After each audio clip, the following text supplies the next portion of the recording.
ओम श्री स्वस्थानी परमेश्वरी देव्यै नमः। श्री गणेशाय नमः। श्री वेद पुरुषाय नमो नमः।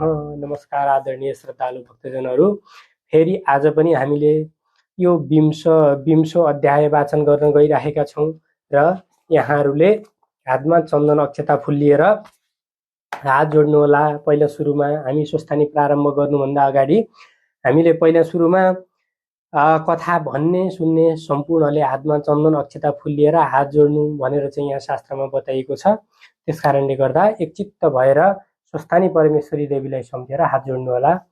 ओम यम ब्रह्मा वरुणेन्द्र रुद्र मरुत स्तुन्वन्ति दिव्यस्तवैर् वेदये साङ्गपद क्रमोपनिषदैर् गायन्ति यं सामगा ध्यानावस्थित तद्गतेन मनसा पश्यन्ति यं योगिनो यस्यान्तं न विदुषुरासुरगणा देवाय तस्मै नमः।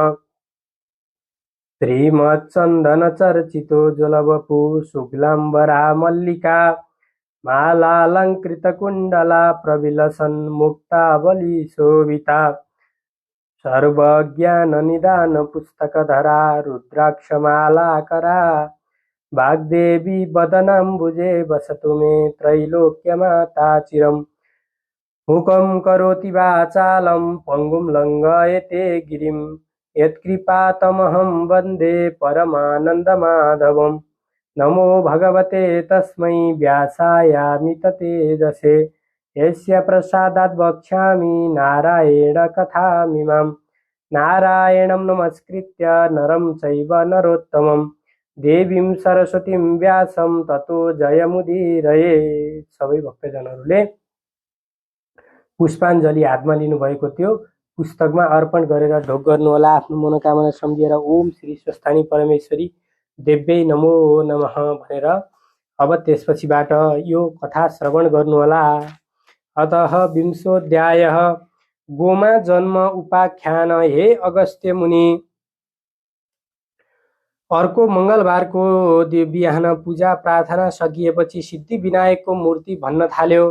हे शिव भट्ट ब्राह्मण, अघि कुनै समयमा गन्धर्वलोकमा सुख सङ्गीती नामको गन्धर्व थियो। त्यसकी प्रमोदिनी नामकी छोरी थिए। त्यस्तै सुशील गन्धर्वकी सुशीला अनि स्वरवेदीकी सुस्वरा तथा चन्द्रकान्तकी सुतारा एवं सुप्रभकी चन्द्रिका नामका छोरा छोरी थिए। ती गन्धर्व कन्या अप्सराहरूको यिनै शुभ नाम थिए। फेरि ती सबै पाँचै कुमारीहरू उमेरमा पनि बराबरीका थिए। मानव ती चन्द्रमाबाट निस्किएका चाँदनी जस्तै प्रकाशमान थिए। ती पाँचै चन्द्रमा जस्तै मुख भएका, अति राम्रो केश भएका थिए र चन्द्रमाको अमृत रूपी रस भरिएका जस्ता उनका ओठहरू थिए। जसरी चन्द्रमाको चाँदनी सेता कमलहरूमा प्रफुल्लता सञ्चार गर्दछ, त्यस्तै गरी उनको दर्शनले हेर्नका आँखाहरूमा आनन्दको सञ्चारहरू, एक प्रकारको आनन्दहरू प्राप्त हुँदथ्यो। मानव उनीहरू सुन्दरताको डल्लोबाटै पैदा भएका जस्ता, अति राम्रो रूप भएका, अति रूपसे भएका, हेरिरौँ जस्तै थिए। उनका कुच कुम्भ गोली गोल र उठेका ठाडा थिए। मानव ती वैशाख महिनाका कमल जस्तै लाग्दथे र नयाँ पालुवाहरूले शोभिएको लहरो झैँ नयाँ यौवन छल्किएर ती अत्यन्तै सुन्दर थिए। तिनीहरूले पहेँलो मिसिएको सुन जस्तै गोरा थिए। यसै कारण उनको चमक पनि सुनको जस्तै थियो। ती सुनकै अलङ्कारले शोभिएका थिए। तिनीहरूले सुनले बनेका चम्पाका फुलको माला लगाएका थिए अनि सुनकै वर्णका गुण केसरीका फुलेका लहराले चुल्ठो सजाएका थिए अनि सुन जस्तै चम्कने सुन्दर वस्त्र धारण गरेका थिए। ती सबै सातै स्वर समूहमा हाउभाउमा नाना प्रकारका मूर्छना यानि स्वरहरू, विशेषमा ढोलकमा ताल दिने, विनोदमा बाँसुरी मुरली वीणा बजाउनमा भिन्न भिन्न प्रकारका नाचहरू र विविध प्रकारका चित्र बनाउने लहडमा त्यस्तै अनेक किसिमका कलाहरूमा निपुण थिए। त्यस्ता प्रकारका ती कन्याहरू कुनै बेला वन क्रीडामा मुग्ध थिए। ती कन्या आफ्ना आफ्ना पिताहरूले पालिएका भएर पनि कुबेरका बगैँचाहरूमा डुलफिर गर्थे।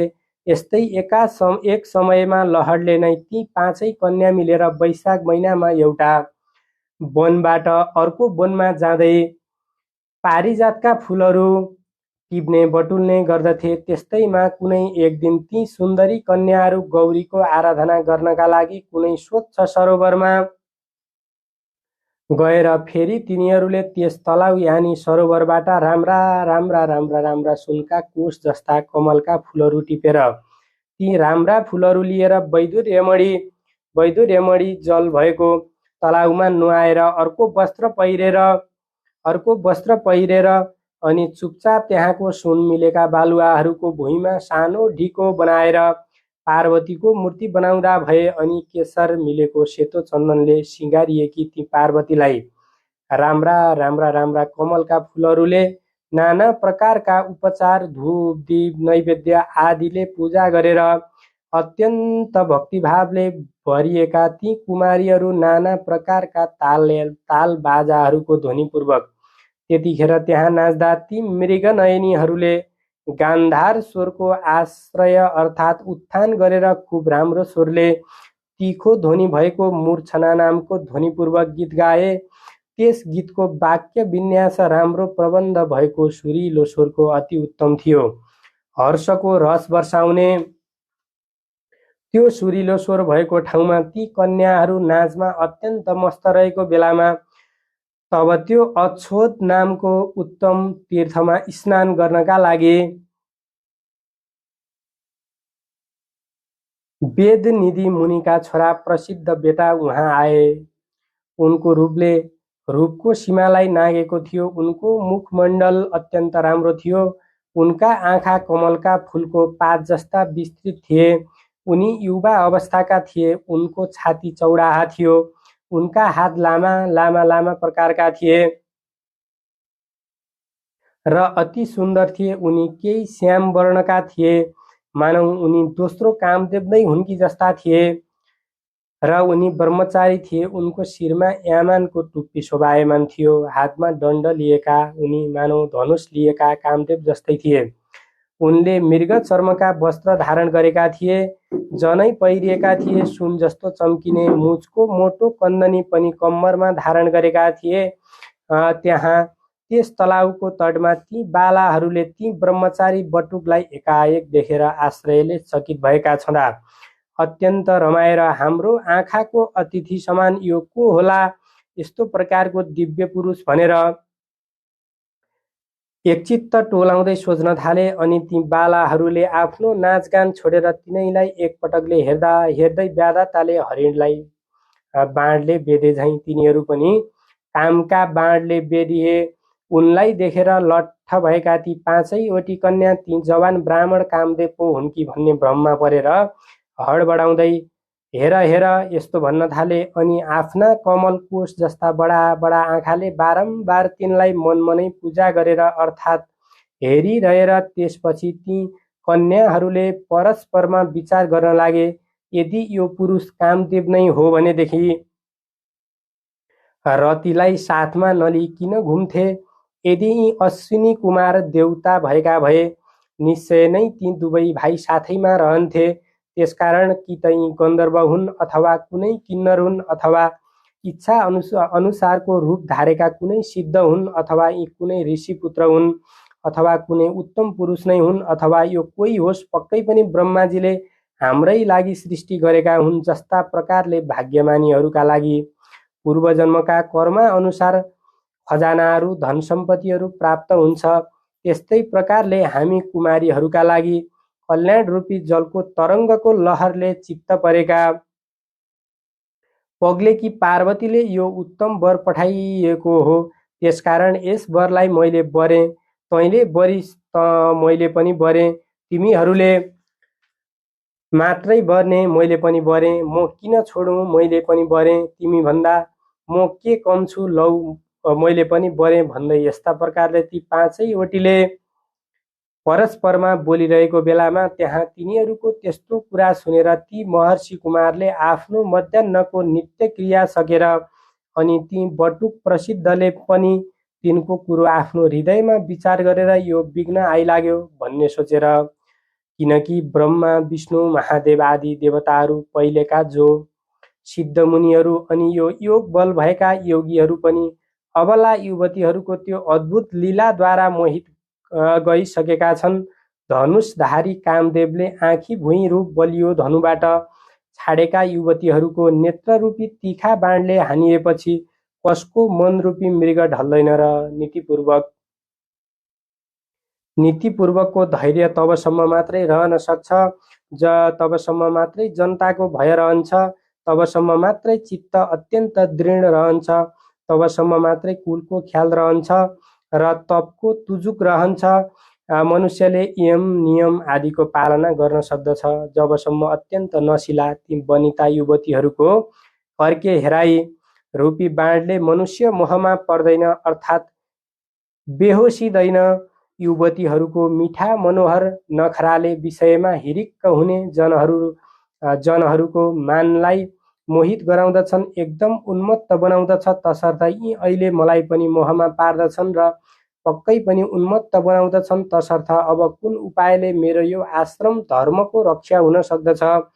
मासु रगत मलमूत्रले बनेको अति अपवित्र घिनलाग्दो स्त्रीहरूको शरीरमा सुन्दरताको कल्पना गरेर एकदम मूढ चित्त भएका कामुकहरूले झैँ संयमी धीर विचारवान जनले तिनमा लट्ठिएर रमण गर्न हुँदैन। किनकि निर्मल बुद्धि भएका विद्वानहरूले स्त्रीहरूको संसर्ग नै आश्रम धर्ममा रहनेहरूका लागि भयङ्कर हुन्छ है भनेर बताएका छन्। त्यसकारण जबसम्म यी मेरी समीपमा आइपुग्दैनन् तब तकैमा म घर गइहाल्छु भन्ने विचार आफ्नो मनमा खेलाउँदै थिए। उतिखेरै ती कन्याहरू ती प्रसिद्ध ब्रह्मचारीको नजिक गएर आफ्ना आफ्ना दायाँ बायाँ हातको बन्धनले एकदमै नजिक बसेर अनि विनयपूर्वक बिन्ती गरे, हे सुन्दर युवक, हामीहरूद्वारा निश्चय नै तपाईँ बारिनुभयो, यसकारण यस विषयमा तपाईँको विपरीत विचार नहोस्। ती कन्याहरूले यस्ता प्रकारले विनय गरिएका तथा तिनका बाहुपासमा बाँधिएका ती प्रसिद्ध ब्राह्मणले मुस्कुराउँदै भने, तिमीहरू शुभ अनुकूल र प्रिय वचन भनिरहेका छौ। किनकि गुरुकुलमा ब्रह्मचार्य आश्रममा रहेको अनि वेदको अभ्यासमा तल्लीन भएको मेरो यो नियम अझै समाप्त भएको छैन। जुन आश्रममा जो धर्म छ त्यसलाई पण्डितहरूले रक्षा गर्नुपर्दछ।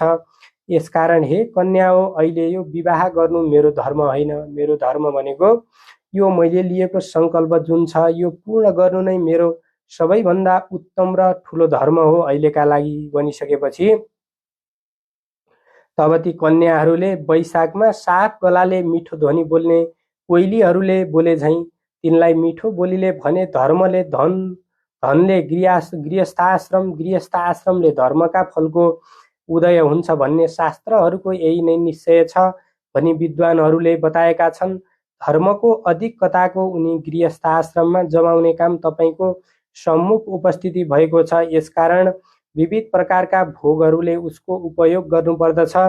तब यो भूमि नै स्वर्ग भूमि जस्तै हुँदछ भनेर भनिसकेपछि तिनीहरूको त्यस्तो वचन सुनेर ती प्रसिद्ध ब्रह्मचारीले गम्भीर बाणीले भने, तिमीहरूको कुरो पक्कै पनि सत्य हो। किनकि म गुरुकुलको आफ्नो नियम समाप्त गरेर गुरुको आज्ञा पाएर मात्रै अनि सबै विवाह आदि कर्म गर्नेछु। त्यसै बीचमै आफै बाठो भएर विवाह म गर्दिन।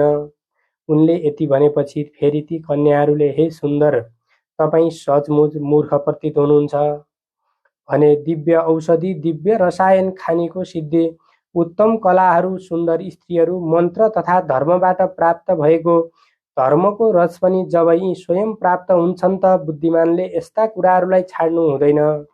संयोगले नै यदि कार्यको सिद्धि प्राप्त भयो भने नीति जान्ने व्यक्तिहरूले त्यसमा उपेक्षा गर्नु हुँदैन। किनकि उपेक्षा गर्नाले फेरि फलको लाभ हुँदैन। त्यसकारण दीर्घसूत्री बनेर आलस्य वा टाल मटोल गर्नु राम्रो ठानिन्न। गाढा प्रेम गर्नेवाला, निर्मल कुलमा जन्म लिएका, स्नेहले चित्त पग्लिएका, बोलीचाली र चाल चलन राम्रो भएका, स्वयं वर वरण गर्न तम्सिएका, राम्रा अनि रूपले धप्प बलेका कुमारी कन्याहरूलाई त यस ब्रह्माण्डमा भाग्यशाली मनुष्यहरू मात्रै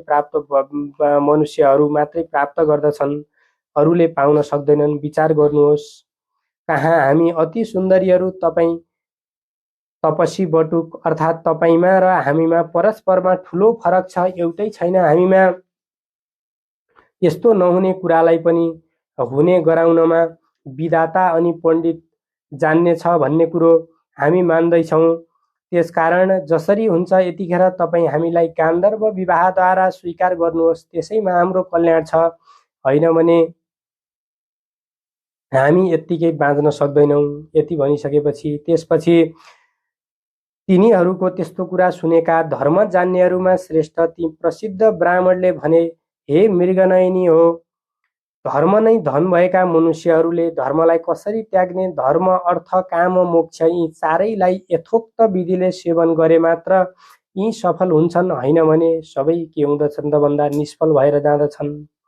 यतिखेर म व्रती छु, यसकारण व्रत पुरा नगरिकन बिना समयमा स्त्रीको पाणी ग्रहणमा स्त्री ग्रहण गर्दिन, किनकि जो मनुष्य क्रियाको समय जान्दैन उसले क्रियाको फल पाउँदैन। त्यसकारण यस समयमा मेरो मन धर्मको विचारमा लागेको छ।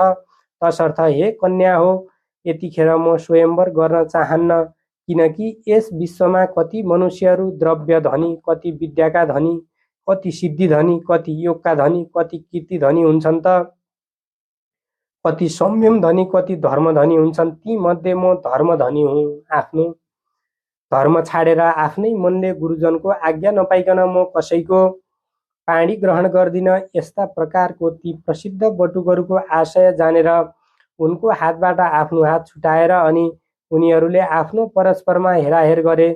तब प्रमोदिनीले ती बटुकको गोडो पक्री, त्यसै गरी सुशीला र सुस्वराले उनको हात पक्रिएर, सुताराले अङ्गालो हाली र चन्द्रिकाले उनको मुख चुमी। तथापि त्यस्ता स्थितिमा पनि ती ब्रह्मचारी जस्ताका तस्तै काम विकारले रहित भए निर्विकार नै रहेर प्रलयकालको अग्नितुल्य अत्यन्त क्रोधले चुर भएका ती ब्रह्मचारीले अटेरी ती कन्याहरूलाई यस्तो श्राप दिँदा भए, जसरी पिशाचिनी जस्तै भएर तिमीहरू ममा टाँसियौ, त्यसरी नै तिमीहरू पिशाचिनी भए। यस्ता प्रकारले प्रसिद्ध ब्रह्मचारीले सरापिएका ती कन्याहरू तुरुन्त उनलाई त्यागेर ती ब्रह्मचारीका सामु खडा भएर भने, हे पापी, हामी निरपराधिनी जन्मा तिमीले यो के गर्यौ? प्रिय कार्यको बदला अप्रिय कार्य गर्यौ। तिम्रो यो धर्म ज्ञानलाई धिक्कार छ। जो मनुष्य आफ्नो अनुरागी भक्तहरूमा, मित्रजनहरूमा द्रोह गर्दछ, त्यस्ता पुरुषहरूको दुवै लोकमा सुखहरू प्राप्त हुँदैन। सुखहरू प्राप्त नाश हुन्छ भन्ने कुरो हामीले सुनेका छौँ। त्यसकारण तिमी पनि हामीहरूको श्रापले तुरुन्तै पिसाचौ। यति भनेर चुप लागेका ती बाला कन्याहरूले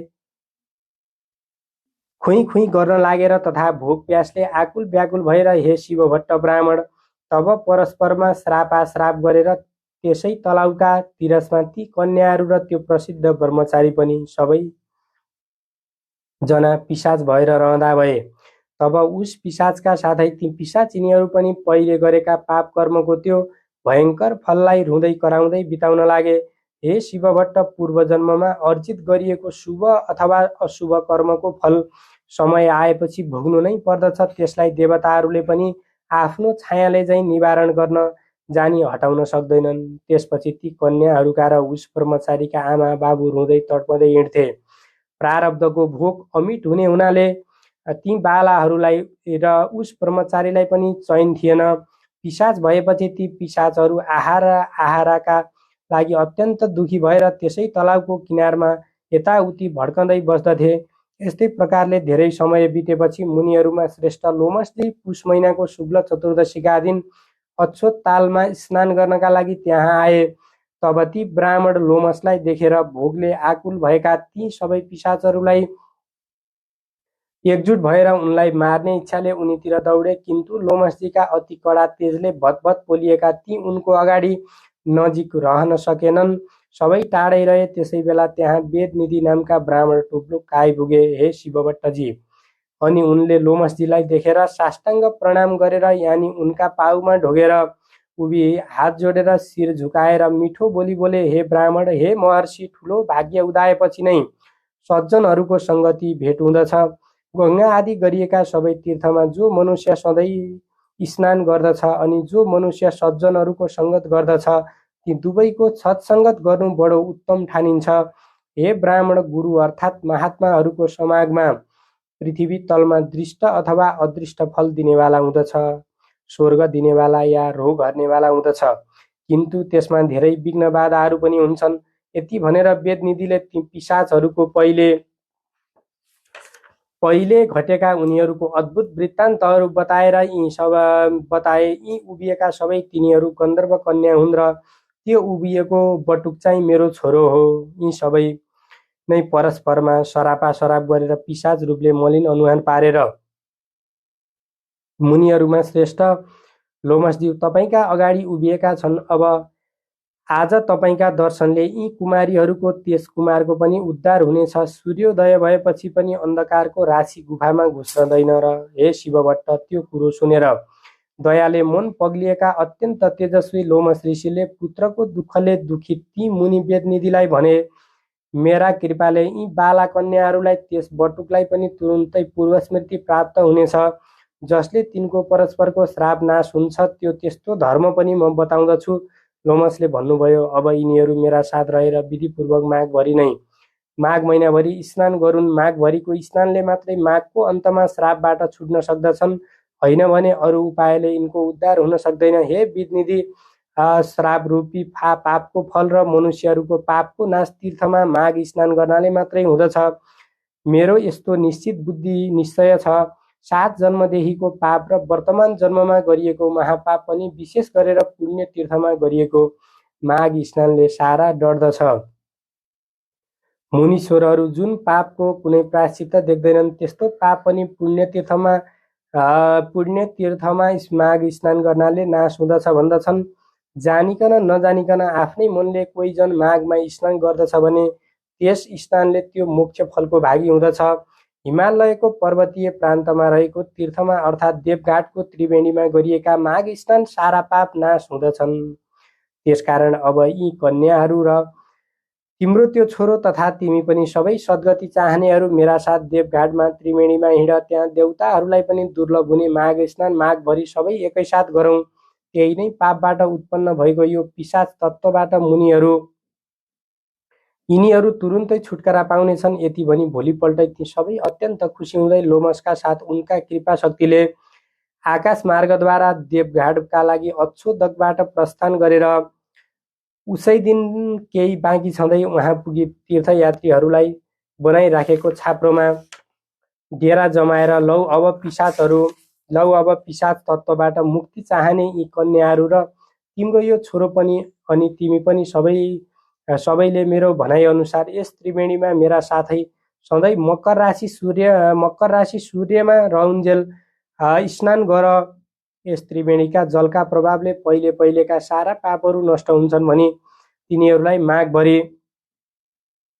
त्रिवेणीमा स्नान गर्न लगाएर माघको अन्तमा ती सबै पिशाच तत्त्वबाट छुटेर पहिलेकै रूपमा अर्थात् पहिले जस्ता थिए त्यस्तै रूपमा उस्तै भेषमा प्राप्त भए। तब वेदनिधिले आफ्नो छोरोलाई ती दिव्य स्वरूपका कन्याहरूलाई देखेर भित्रैदेखि प्रसन्न चित्त भएका छँदा श्रद्धापूर्वक लोमसको स्तुति गरेर भने, तपाईँको कृपाले मात्रै पाप रूपी समुद्रबाट यिनीहरूको पार पाए। हे ऋषिहरूमा श्रेष्ठ प्रभु, अब यी बालबालिकाहरूलाई के गर्ने, यसबारे उचित कुरो आज्ञा होस्। तब लोमस ऋषिले भन्नुभयो, यो कुमार वेद पढिसकेको र आश्रमको नियम पनि पुरा गरिसकेको छ। त्यसकारण अब यो केटो आफूमा प्रेम गर्ने यी 5वटीको करकमल पक्रोस् अर्थात् पाणी ग्रहण गरोस्। त्यसपछि लोमसका आज्ञाले अनि आफ्ना बाबुको वचनले विवाहका लागि चाहिने आवश्यक शुभ वस्तुहरूले त्यहाँको रैथाने ऋषिहरूद्वारा पढिएका वेद मन्त्रका ध्वनिहरूले मङ्गल आचार गरिएको त्यो धर्मात्मा ब्रह्मचारीले विवाहको विधिले तुरुन्तै यही धर्मपूर्वक ती 5वटी कन्याहरूको हात पक्रियो अर्थात् तिनीहरूसित विवाह गर्यो। तब आफ्नो आफ्नो मनोरथ पुरा भएका ती सबै कन्याहरू आनन्दले मस्त भएर त्यो पट्टो कुमार पनि प्रसन्न भयो। त्यसपछि ती वरवधुलाई गृहस्थ धर्मको शिक्षा र परस्परमा सरापका कारणले मात्रै प्राप्त भएको यो संयोगको फल र मेरा आशीर्वादले प्राप्त भएको सारा ऐश्वर्य प्राप्त गर। अनि यस्तै रूप रङ उमेरमै रहेर यस्तै रहिरहने, यस पतिका साथ आउने प्रलयकालसम्म रहिरहो भन्ने आशीर्वाद दिएर हिँड्न लाग्दा ती वधुहरूद्वारा वेदनिधिले श्रद्धा भक्तिपूर्वक नमस्कार प्रणाम ढोग गरिएका ती लोमस ऋषि पनि देवताहरूले निवास गरिएको मेरु पर्वतको आफ्नो आश्रममा जाँदा भए। अनि वेदनिधि पनि 5 चोटि बुहारी र छोरोलाई अघि लगाएर हर्षित हुँदै कुबेरको नगरी अलकापुरीमा गए। विवाह भएको 7 वर्षसम्म पनि ती परीहरूमा सन्तान नभएकोले तब फेरि अक्षोदकमा मकर स्नान गर्न आएका लोमस ऋषि 5औं पछि परीहरूको पतिसहित गएर उनलाई ढोगे। आफ्नो दुःख बत बिन्ती चढाएर लोमस ऋषिले उनीहरूलाई भन्नुभयो, सन्तानका लागि अब तिमीहरू सबैले पतिका साथै यसै अक्षोदकमा अलग अलग 3वटा माघका मकर स्नान विधिपूर्वक गर्नुपर्दछ, अनि मात्रै तिमीहरूलाई सन्तान प्राप्त हुनेछन् भनेर बताइसकेपछि लोमस ऋषिका आज्ञा अनुसार उनले बताए बमोजिम उनीहरूले 3वटा मकर स्नान गरेपछि तिनले ल्याग्दी छोरा पाए। तसर्थ हे शिवभट्ट ब्राह्मण, तिमी पनि यो देवघाटको त्रिवेणीमा विधिपूर्वक पत्नी सहित भई माघभरि स्नान गर भनेर भनिसकेपछि आकाशमा सूर्य चन्द्र रहन्जेल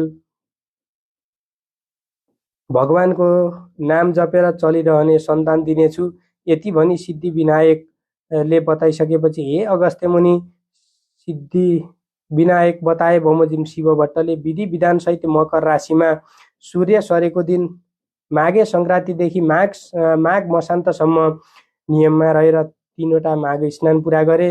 देवघाटमा माघ स्नान गर्दा प्रत्येक माघका 30 दिनसम्म दिनौँ कुनै न कुनै वस्तुदान गर्ने गर्दथे। माघको पहिलो दिन माघे सङ्क्रान्तिमा बिहानै त्रिवेणीमा स्नान गरेर घर आएर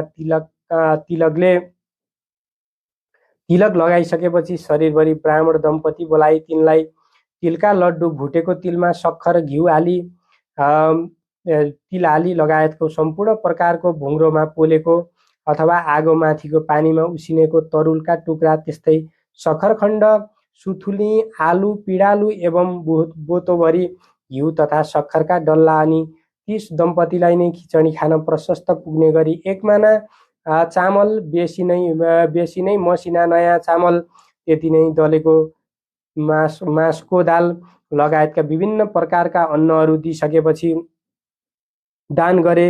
दान गरिसकेपछि अनि अरू भएको सिधा लगायतका जति पनि कुराहरू थिए सम्पूर्ण दान गरिसकेपछि जुत्ता, घिउ, वस्त्र, कम्बल, ओढ्ने, ओछ्याउने लगायतका दिइसकेपछि अब तातो दुध, हलुवा, पुरी तयारी, खिचडी, जुभेली एवं जाडोले कमाइरहने कङ्गालहरूलाई कम्बल र खाना आदि गुप्तदान अनि गुन्द्री, टोपी तयारी लाउने लुगाहरूले मध्ये कुनै न कुनै एउटा बीच ब्राह्मणहरूलाई दान दिने र गरिबहरूलाई बाँडिदिने गर्दथे। यसै गरी 3वटा माघभरि मकर स्नान गरिसकेपछि लगत्तै आउँदो मङ्गलबार सिद्धिविनायकको पूजा गर्न लगाएका शिवभट्ट दम्पतिले पूजा गरिसकेपछि सन्तान प्राप्तिका लागि प्रभुको आज्ञा अनुसार 3वटा मकर स्नान विधिपूर्वक हामीले पुरा गऱ्यौँ। हे प्रभु परमात्मा, अब हामीलाई प्रभुको अनुसार सन्तान दिनुहोस् भन्ने प्रार्थना गरिरहेका ती भक्त शिवभट्ट दम्पतिलाई सिद्धिविनायकले भने, हे शिवभट्ट दम्पति, आजको 8औं दिनमा बिहान आई यसै गरी मेरो पूजा गर्नु र उसै बेला एउटी गाई आएर तिम्रो मुख हेरिरहन्छन्। तिमीले पनि गाईको मुख हेरेर पूजा गर्नु। अनि गाईले गोब्र्याउनेछन्। त्यो गोबर भूमिमा खस्न नपाउँदै हातमा राखेर लैजानु र त्यो तसलामा राख्नु। तसलामा राखिसकेपछि एउटी कन्या उत्पन्न हुनेछिन् भनेर भनिसकेपछि छोरो भने तिमीले पूर्वजन्ममा राखेका छैनौ। यति विनायकको आज्ञा सुने शिवभट्ट ब्राह्मण र सती ब्राह्मणी सिद्धिविनायकलाई दण्डवत प्रणाम गरी घर फर्किए। उता सिद्धिविनायक पनि अन्तर्ध्यान हुनुभयो। त्यसको 8 दिनपछि मङ्गलबार बिहानै समस्त पूजा सामग्री लिई दुवै स्त्री पुरुष सिद्धिविनायकको मन्दिरमा गई पूजा गर्न लाग्दा गाई आएर हेरिरहन्। अनि शिवभट्टले सिद्धिविनायकको पूजा सकेर गाईको पूजा गरे। तब गाईले गोब्र्याइन् र शिवभट्टले त्यो गोबर भूमिमा खस्न नपाउँदै हातमा राखेर सिद्धिविनायकलाई दण्डवत प्रणाम गरी सानन्द घर गए। र अनि त्यो गोबर तसलामा राखी माथिबाट तसले नै छोपिदिए। 4 दिन भयो र माथिको तसला झिकी हेर्दा कन्या उत्पन्न भइराखेकी देखे। कस्ती कन्या भने मध्याह्नकालमा सूर्य जस्तै तेज भएकी, पूर्णचन्द्र जस्तै मुखमण्डल भएकी, बासुकी नाग झैँ हात पाउ भएकी र बाघको जस्तै कम्मर भएकी, सावित्रीका जस्तै पैताला भएकी त्यस्तै परम सुन्दरी कन्या देखेर शिवभट्ट र सती अत्यन्त हर्षित भई तसल्लाबाट झिकेर निदान गरी राम्रो सुरक्षा गरी पालेर त्यस बालिकालाई खान दुध भएन र फेरि सिद्धिविनायकको मन्दिरमा गई पूजा गरे। अनि गणनाथ प्रसन्न भई, हे शिवभट्ट ब्राह्मण, हे सती ब्राह्मणी, के भन्ने इच्छा छ भन। यस्तो आज्ञा भएको सुनि शिवभट्टले बिन्ती गर्दछन्, हे गणनाथ, हजुरको कृपाले सन्तान पाएँ, तर त्यस बालिकालाई खान दुध भएन, त्यही बिन्ती गर्न आएको हुँ। यति सुनेर त्यस बालिकालाई दुध दिन जाउँ भनेर सिद्धिविनायकको अन्तर्ध्यान हुनुभयो। अनि सतीले आफ्नो स्तनबाट दुधहरू निकालेर त्यस बालिकालाई खान दिइन्। सीताजी उत्पन्न हुँदा राजा जनकलाई आनन्द भएको थियो, त्यस्तै गरी बालिका उत्पन्न हुनाले शिवभट्ट र सतीलाई आनन्द भयो।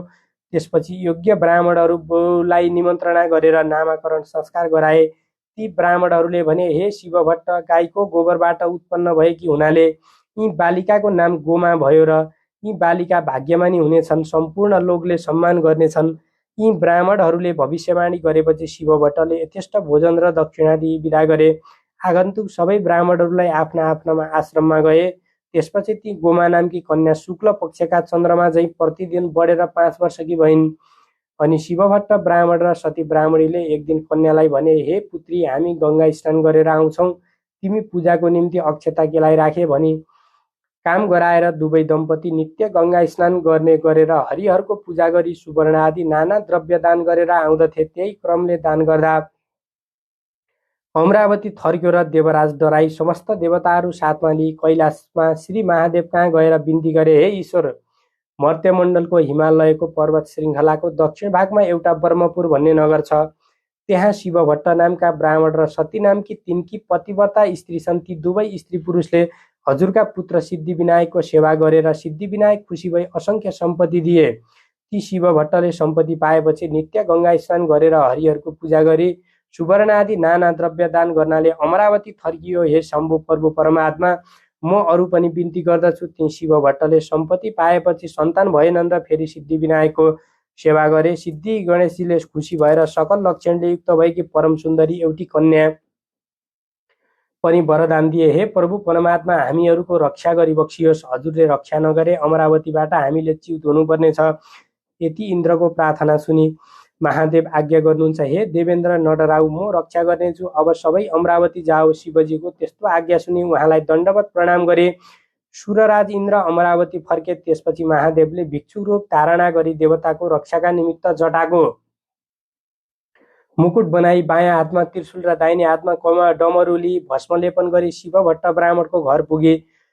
भिक्षा माग्नुभयो। गोमा आफ्ना पिताको पूजाका लागि अक्षता केलाइराखेकी थिइन्। निकै बेरपछि, हे भिक्षुक, मेरा माता पिता गङ्गा स्नान गर्न गएका छन्, म अक्षता केलाउँदैछु, एकैछिन पर्ख, भिक्षा दिने अरू कोही छैनन्। यतिखेर पर्खाइराखिन्। अनि अक्षता केलाइसकेर भिक्षाली भिक्षुक रूप श्री महादेव छेउ आई। हे भिक्षुक, मेरा माता पिता घरमा छैनन्, म अक्षता केलाउँदै थिएँ, यसै कारण विलम्ब भयो, दुःख नमान, भिक्षा ल्याऊ भनिन्।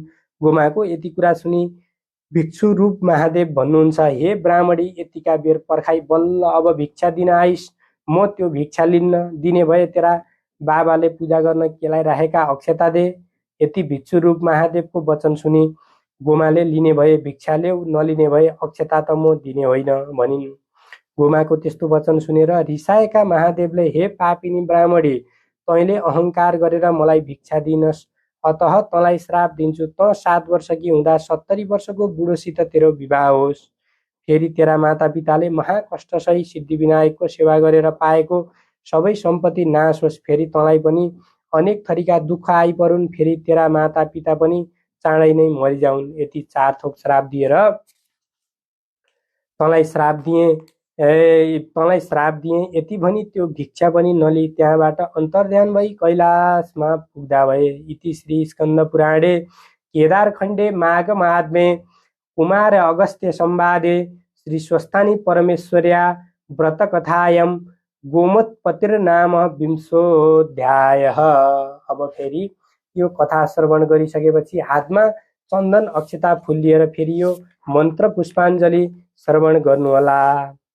ओम उपनयतु मङ्गलं वा सकल जगन्मङ्गलालय श्रीमान दिनकर किरण निबोधित नवनलिन दल निवेक्षण कृष्ण काले वर्षतु परजन्य पृथिवी सस्यशालिनी देशोऽयं क्षोभरहितो ब्राह्मणा सन्तु निर्मया अपुत्रा पुत्रिणा सन्तु पुत्रिणा सन्ति पुत्रिण निर्धना साधना सन्तु जीवन्तु शरदं शतं तत्रैव गङ्गा यमुना च तत्र गोदावरी सिन्धु सरस्वती च